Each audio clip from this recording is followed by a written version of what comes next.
ሰላም የተወደዳችሁ የቻናላችን ቤተሰቦች፣ ዛሬ ስለ ቲማቲም ማወቅ የሚገባችሁን ሁሉንም ነገሮች፣ የጤና ጥቅሞች፣ በውስጡ የያዙትን ንጥረ ነገሮች በዝርዝር እንመለከታለን። እስከ መጨረሻው አብራችሁን ትቆዩ ዘንድ በአክብሮት እየጠየቅኩኝ ለቻናሉ አዲስ ሆናችሁ ሰብስክራይብ ታደርጉ ዘንድ በአክብሮት ጠይቃለሁ።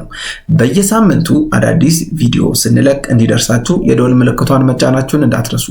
ቪዲዮን ላይክ በማድረግ ትጀምሩ ዘንድ በአክብሮት ጠይቃለሁ። ቲማቲም በአልሚ ንጥረ ነገሮች የበለጸገና ዝቅተኛ ካሎሪ ያለው የአትክልት ዝርያ ነው። ቲማቲም ዋነኛው የላይኮፒን ምንጭ ነው። ላይኮፒን እጅግ ኃይለኛ የሆነ ካሮቲኖይድ ወይም አንቲኦክሲዳንት ሲሆን ለቲማቲም ቀይ ቀለም የሚሰጠው እና ለብዙ የጤና ጥቅሞቹ ቀዳሚ የሆነ ንጥረ ነገር ነው። የስነ ምግብ ይዘቱን ስንመለከት በ100 ግራም ጥሬ ቲማቲም ውስጥ እንግዲህ 95% ያህሉ እንግዲህ ቲማቲም ውሃ ነው። ስለዚህ የኃይል የሚሰጠን ኃይልም ዝቅተኛ ነው ማለት ነው። 18 ካሎሪ ኃይል አለው። 3.9 ግራም ካርቦሃይድሬት ይዟል። ቫይታሚን ሲ፣ ፖታሺየም፣ ላይኮፒን እና ሌሎች ደግሞ ቫይታሚን ኤ፣ ፎሌት እንዲሁም ቤታ ካሮቲን ይይዛል ማለት ነው። ዋና የቲማቲምን የጤና ጥቅሞች ስንመለከት የመጀመሪያው አንቲኦክሲዳንትና ጸረ ብግነት ውጤት ነው። በቲማቲም ውስጥ ያለው ላይኮፒን በሰውነት ውስጥ ያሉ መርዛማ ነገሮች ወይም ፍሪ ራዲካልስ በማስወገድ የሴሎችን መቆጣትና መጎዳት ይከላከላል። ይህም ስር የሰደዱ በሽታዎችን ለመከላከል ይረዳናል ማለት ነው። ለዛሬ በሁለተኛ ያስቀመጥነው የቲማቲም ጠቀሜታ ለልብና የደም ስር ጤንነት ነው። ላይኮፒን መጥፎ የተባለውን ኮሌስትሮል አይነት ኤልዲኤል መጠንን በመቀነስ የደም ስር መጥበብን ይከላከላል። ጥናቶች እንደሚያሳዩት በደማችን ውስጥ ከፍተኛ የላይኮፒን መጠን ያላቸው ሰዎች ለስትሮክ የመጋለጥ ዕድላቸው 55% ይቀንሳል። በተጨማሪም በውስጡ ያለው ፖታሲየም የደም ግፊትን ለማስተካከል ይረዳል ማለት ነው። ሶስተኛ እንግዲህ የተቀመጠው የካንሰር ተጋላጭነትን መቀነስ ነው። የፕሮስቴት ካንሰር ቲማቲም ወይም በውስጡ ያለው ላይኮፒን አዘውትሮ መመገብ ከፕሮስቴት ካንሰር መከላከል ጋር ጠንካራ ግንኙነት እንዳለው ይነገራል። ሌላው የሳምባ ካንሰር ነው።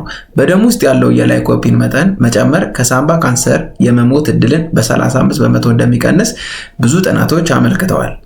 ሌላው እንግዲህ የቲማቲም ጠቀሜታ ለቆዳ ጤንነት ነው። ቲማቲም ቆዳን ከፀሐይ ጨረር ወይም ዩቪ ሬስ ጉዳት የመከላከል አቅምን 40% ያሳድጋል።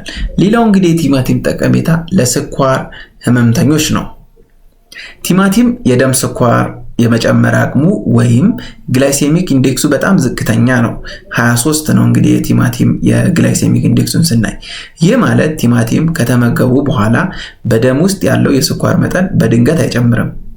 ሌላው ቲማቲም በውስጡ የያዘው ፋይበር ስኳር ወደ ደም ውስጥ የሚገባበትን ፍጥነት ይቀንሳል። ይህ የደም ስኳር መጠን በቋሚነት ለማመጣጠን ይረዳል። ሌላው የስኳር ህመምተኞች ለልብ በሽታ የመጋለጥ ዕድላቸው ከፍተኛ ነው።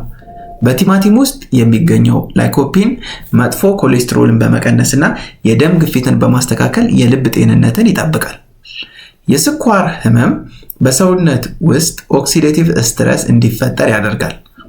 በቲማቲም ውስጥ ያሉ እንደ ቫይታሚን ሲ፣ ቫይታሚን ኢ እና ላይኮፒን ያሉ ንጥረ ነገሮች ይህንን የህዋሳት ወይም የሴሎች መጎዳት ይከላከሉልናል። ከዚህ በማስከተል ደግሞ ቲማቲምን እንዴት አዘጋጅተን ብንመገበው ይመከራል የሚለውን እንመልከት ማለት ነው። በቲማቲም ውስጥ የሚገኘው የላይኮፒን ንጥረ ነገርን ለማግኘት የመጀመሪያው የማብሰል መንገድ ነው። ቲማቲምን ማብሰል ላይኮፒን በቀላሉ ወደ ሰውነታችን እንዲገባ ያደርጋል። የበሰለ ቲማቲም ከጥሬው ከ2 እስከ 4 እጥፍ የሚበልጥ ላይኮፒን ለሰውነት ይሰጣል። ሌላው ከጤናማ ስብ ጋር መመገብ ነው።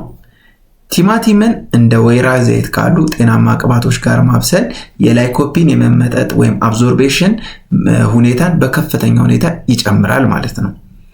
ሌላው ጥሬ ቲማቲም መብላት ነው።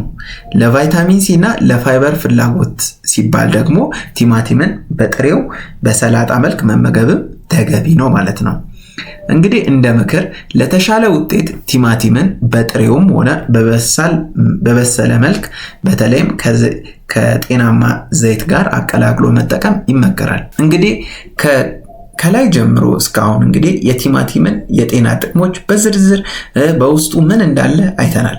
እስካሁን ይህንን ቪዲዮ ስለተመለከታችሁ እያመሰገንኩኝ ቪዲዮን ከወደዳችሁት ላይክ በማድረግ ይጠቅማል ብላችሁ ካሰባችሁ ለሌሎችም ሼር በማድረግ ለብዙሃን መረጃውን ይዳረስ ዘንድ እንጠይቃለን።